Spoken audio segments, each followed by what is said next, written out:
Fala, tropa! Hoje eu vou estar iniciando com vocês Direito Penal do Zero, onde eu vou abordar alguns artigos, sendo esses artigos os principais artigos incidentes em provas para concurso público do nosso Código Penal. Hoje nós vamos estar falando sobre o artigo 1º e o artigo 2º. O artigo 1º diz o seguinte: anterioridade da lei.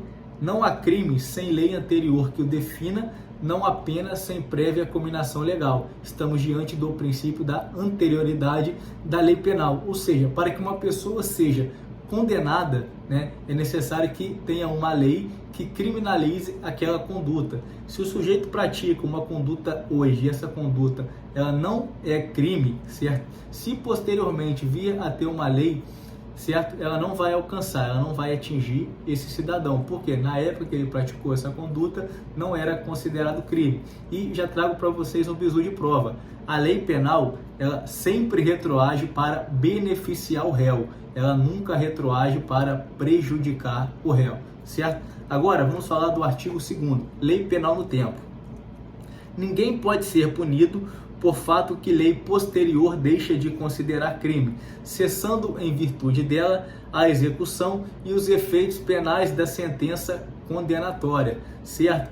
Então, aqui eu tenho o quê? Se uma lei, certo, ela deixa de considerar uma conduta criminosa, todas aquelas pessoas que estão presas por conta daquela lei, elas serão colocadas em liberdade, certo? Exemplo, tráfico de drogas. O sujeito está preso por tráfico de drogas.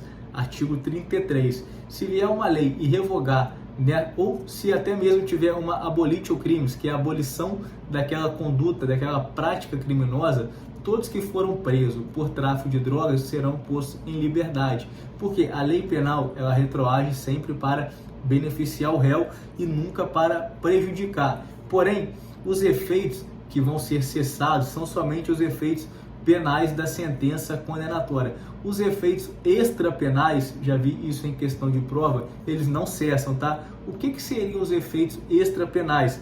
São os efeitos de reparação de danos, seja danos morais ou danos materiais, e esses efeitos eles costumam ser automáticos da sentença, tá?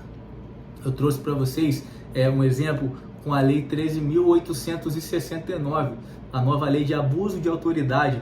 O artigo 4º diz o seguinte: efeitos da condenação, tornar certa a obrigação de indenizar o dano causado pelo crime. Então esse aqui ele é um efeito automático da condenação, certo? Se vir uma lei que ela descriminaliza a prática de abuso de autoridade, vai ser cessado apenas os efeitos penais, tá? Agora os efeitos extrapenais não, como esse efeito de indenizar, certo? A vítima, são os famosos direitos cíveis. Parágrafo único do artigo 2º. A lei posterior, que de qualquer modo favorecer o agente, aplica-se aos fatos anteriores, ainda que decididos por sentença condenatória transitada em julgado.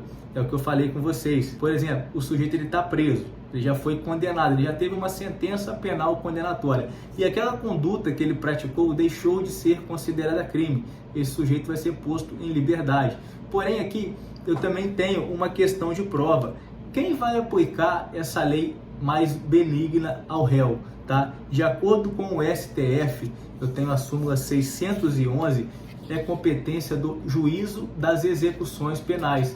Quem vai aplicar essa lei benigna ao réu é o juízo das execuções, tá? E reforçando com vocês, a lei penal sempre retroage para beneficiar o réu e nunca para prejudicar o réu. E se você ainda não é inscrito, se inscreva no canal. Um forte abraço!